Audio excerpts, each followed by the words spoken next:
Genesis. Nagpunta sa Ehipto ang buong sambahayan ni Jacob. Ika-46 na kabanata. Lumakad na nga si Israel dala ang kanyang ari-arian pagdating sa Beerseba. Nagantog siya sa Diyos ng kanyang amang si Isaac. Pagsapit ng gabi, tinawag siya ng Diyos sa isang pangitain, Jacob, Jacob. Nakikinig po ako, tugon niya. Ako ang Diyos ng iyong ama, wika sa kanya. Huwag kang matakot na pumunta sa Ehipto. Doon ang lahi mo'y magiging isang malaking bansa. Sasamahan ko kayo roon at ibabalik na muli rito. Sa piling mo si Jose. Nasa piling mo si Jose pag ikaw ay namatay. Mula sa Beerseba naglakbay si Jacob. Siya at ang kanyang mga apo at mga manugang ay sinakay ng kanyang mga anak sa mga karitong ipinadala ng Faraon. Dinala rin nila sa Ehipto ang mga hayop at ari-arian nila sa Kanaan. Kasama nga niya ang kanyang mga anak, mga manugang at mga apo.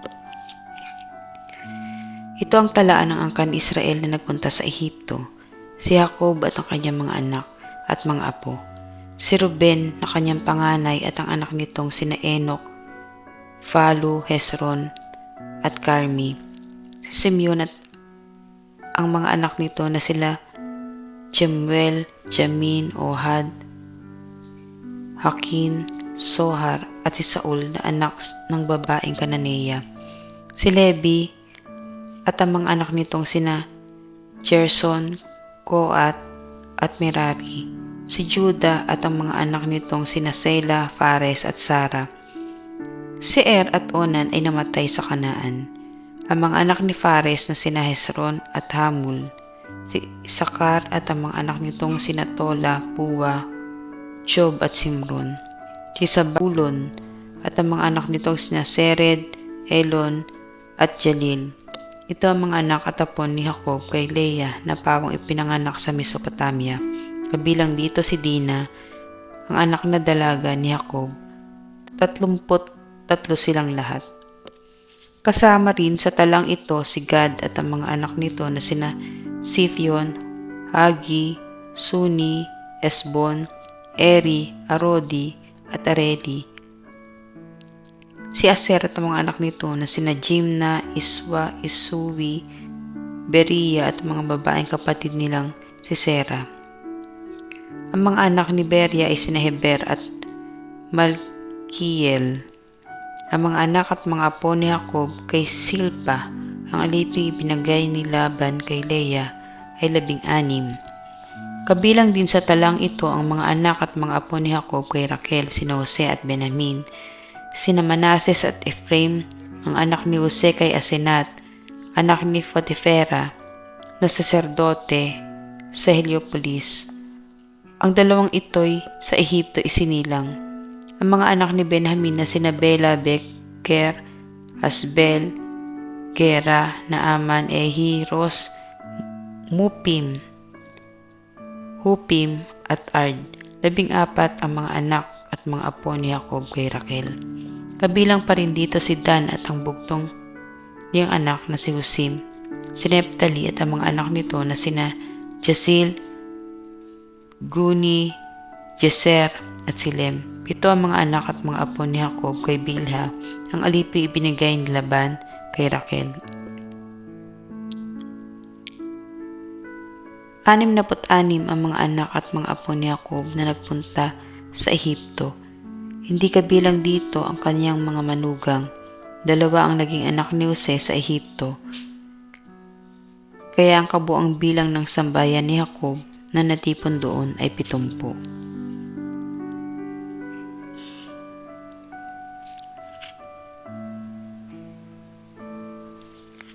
Si Jacob at ang kanyang sambayan sa Ehipto. Si Judah ang sinugo ni Israel kay Jose upang siya'y salubungin. Dali-daling pinahanda ni Jose ang sasakyan niya at sinalubong ang kanyang ama sa Josen.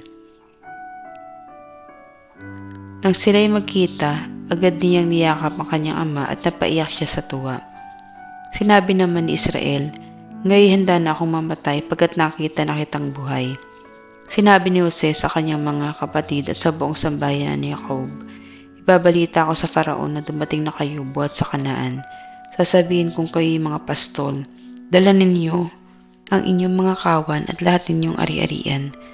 Kung ipatawag kayo ng Faraon at tanungin kung ano ang inyong gawain, sabihin niyong kayo'y mag-aalaga ng mga baka buhat sa pagkabata, tulad ng inyong mga ninuno. Sa gayon, makapananahan kayo sa lupaing ito. Ganito ang sabi niya, sapagkat ang mga taga-Ehipto'y namumuhi sa mga pastol. Genesis, ika-47 kabanata.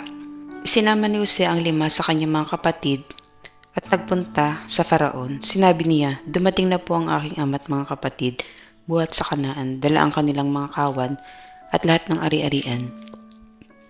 Naroon po sila ngayon sa Gosen at iniharap niya sa Faraon ang kanyang mga kapatid. Tinanong sila ng Faraon, ano ang trabaho ninyo? Kami po'y mga pastol tulad ng aming mga ninuno, tugon nila. Napadako po kami rito sapagkat sa amin sa Kanaan ay wala na kaming mapagpastulan. Kung maaari po doon na ninyo kami patirahin sa lupain ng Gosen. Sinabi ng Faraon kay Jose, narito ang inyong ama at mga kapatid. Yamang ikaw ang namamahala sa buong Ehipto, ibigay mo sa kanila ang pinakamainam na lupain. Doon mo sila patirahin sa Gosen. Kung may mapipili kang mahuhusay na pastol, sila ang pamalain mo sa aking mga kawan. Sinama ni Jose ang kanyang ama sa palasyo at pagdating doon binasbasan ni Jacob ang Faraon. Ilang taon na kayo? Tanong ng Faraon kay Jacob. Sumagot siya, ako po ay 130 taon na. Maikli at mahirap ang aking naging buhay dito sa lupa. Malayong malayo sa naging buhay ng aking mga ninuno. Matapos magpaalam sa Faraon, umalis na si Jacob. Sa utos ng Faraon, ibinigay ni Jose sa kanyang ama at mga kapatid ang pinakamabuting lupain ng Rameses sa bansang Ehipto. Ang buong sambahayan ni Jacob hanggang sa kaliit-liitan ay kinilingan ni Jose. Ang pamamahala ni Jose sa panahon ng taggutom. Nang maubos na ang pagkain sa buong Kanaan at Ehipto at ang mga tao hirap na sa gutom, kay Jose bumibili ng pagkain ng lahat. Tinitipon naman ni Jose ang pinagbilhan at dinadala sa kabangyaman ng Faraon. Dumating ang panahon, wala nang maibayad ang mga tao kaya't sinabi nila kay Jose, mamamatay kami ng gutom, bigyan mo kami ng pagkain.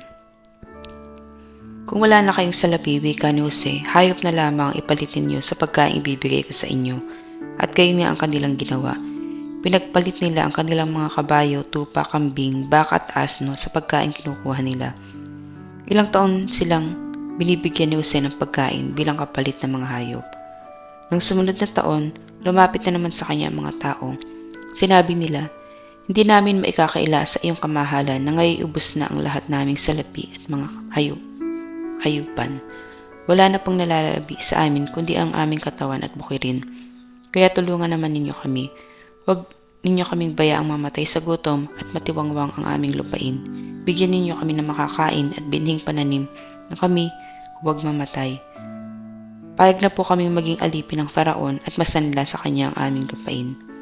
Nangyari nga ito kaya't nakuha ni Jose para sa Faraon ang lahat ng lupain ng taga-Ehipto dahil sa tinditan ng tagutom doon. Ang lahat ng tao sa Ehipto ay naging alipin ng Faraon. Ang di lamang nabili ni Jose ay ang lupain ng mga saserdote, sapagkat ang mga ito ay may sapat na sustento ng Faraon.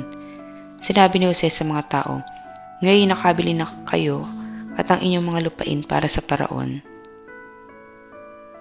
Bibigyan ko kayo ng binhing itatanim. Bibigyan ninyo sa Faraon ang 5 bahagi ng inyong aanihin.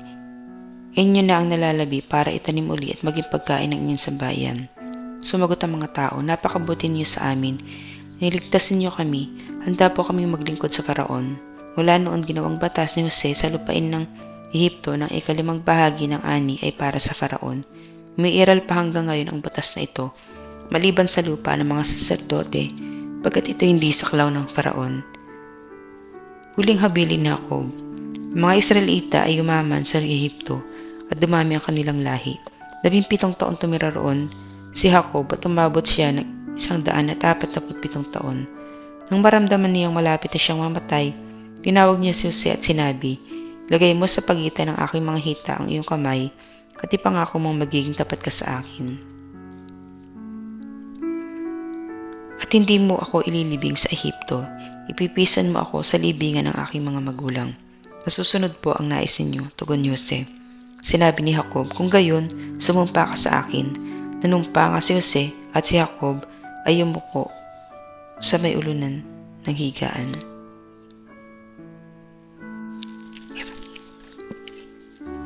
Pinasbasan ni Jacob sina Ephraim at Manases. Ika-48 kabanata. Nabalitaan ni Jose na may sakit ang kanyang ama, kaya sinama niya ang dalawang anak na lalaki, sina Manases at Ephraim, at dinalo ang matanda. Nang sabihin kay Jacob na dumating si Jose, nagpilit siyang bumangon at naupo sa kanyang higaan.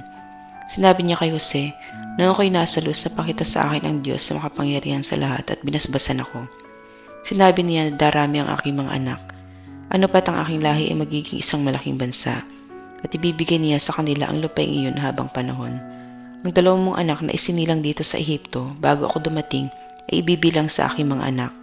Kaya tulad ni Ruben at Simeon, sina Ephraim at Manases ay magiging tagapagmana ko rin. Ngunit ang susunod mong mga anak ay mananatiling iyo at ibibilang na lamang sa lipi ng dalawa nilang kapatid. Pinasya ko ito alang-alang kay Raquel na iyong ina. Nang pabalik ako buhat sa Mesopotamia, namatay siya sa Kanaan malapit sa Efrata. At tinamdam ko ng labis ang kanyang pagpanaw. Doon ko na siya inilibing. Ang Efrata ay ang Bethlehem. Pagkakita ni Israel sa mga anak ni Jose, tinanong ito ba ang iyong anak? Opo, sila po ang pinagkaloob sa akin ng Diyos dito sa Ehipto. Tugon niya. Sinabi ni Israel, ilapit mo sila sa akin at babasbasan ko. Halos hindi na makakita noon si Israel dahil sa kanyang katandaan. Inilapit nga ni Jose ang mga bata at sila niyakap at hinagkan ng matanda. Sinabi ni Israel kay Jose, wala na akong pag-asang makikita pa kita. Ngayon nakita ko pati iyong mga anak. Inalis ni Jose ang mga bata sa kandungan ni Israel at yumuko siya sa harapan nito. Pagkatapos, inilapit niya sa matanda ang dalawang bata, sa Ephraim sa gawing kaliwa at si Manases sa gawing kanan. Ngunit pinagkrus ni Jacob ang kanyang kamay at pinatong ang kanan sa ulo ng nakababatang si Ephraim at ang kaliwa sa ulo ni Manases at sila'y binasbasan. Pagpalain nawa kayo at palaging subaybayan ng Diyos na tinalima ni Isaac at ni Abraham, yung Diyos na sa akin nangangalaga at pumatnubay.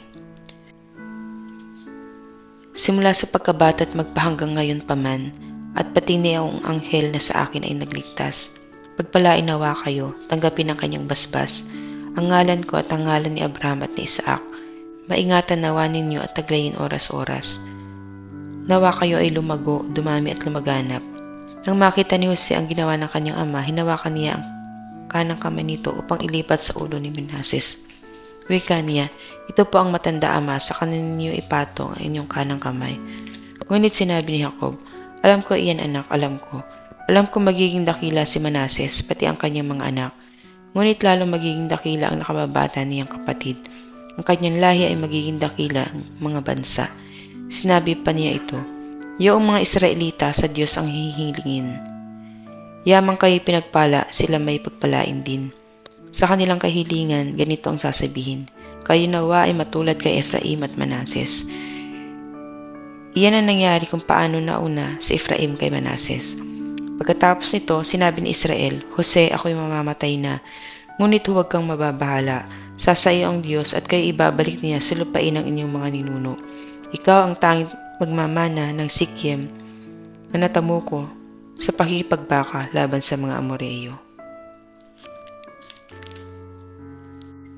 Ang mabuting balita ayon kay Mateo, ang talinghaga tungkol sa mga hasik, 13 kabanata. Noong ding araw na iyon, si Jesus ay lumabas ng bahay at naupo sa tabi ng lawa. Pinagkalipunpunan siya na makapal na tao kaya't sumakay siya sa isang bangka at doon naupo. Nasa dalampasigan naman ang mga tao at nagturo siya ng maraming bagay sa pamamagitan ng mga talinghaga. May isang magsasakang lumabas upang maghasik. Sa kanyang paghasik ay may binhing nalaglag sa tabi ng daan. Dumating ang mga ibon at tinuka ang mga iyon. May binhi namang nalaglag sa batuhan sapagkat manipis lang ang lupa roon. Sumibol agad ang binhing iyon. Ngunit ang mapabilad sa matinding sikat ng araw ay natuyo. Palibhas ay walang ganong ugat. May binhi namang nalaglag sa dawagan. Lumago ang mga dawag at tininis ang mga iyon. Ngunit ang binhing nalaglag sa mabuting lupa ay naguhay. May tig 100, may tig 60, at may tig 30 butil ang bawat uhay.